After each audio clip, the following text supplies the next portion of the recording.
Hi everyone, I'm Annie Newell, and today I'd like to talk to you about one thing that we need to think about before going to the market.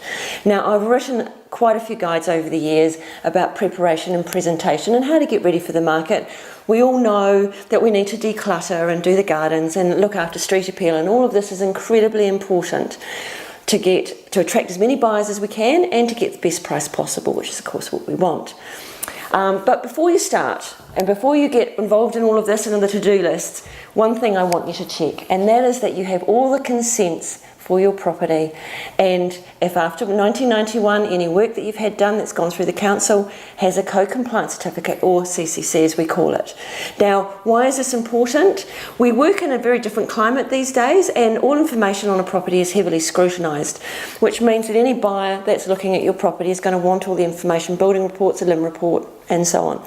Their lawyer is going to look through this. Eventually, so potentially is their bank and their insurer. If some of this paperwork is missing, then you will find a bank may not lend and an insurer may not insure. A lawyer may talk their buyer out of purchasing your property. Worse still, a buyer may want to buy your property but may offer you a lot less.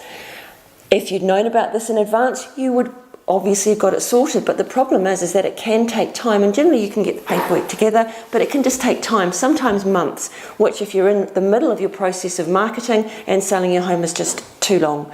So if there's one thing that you do, whether you're selling or not, for peace of mind today and for saleability of your property in the future, please check that paperwork out. If you don't know how to do that, you're not sure how to check, I'm here to help. I'd love to help you. Thanks for listening. See you next time.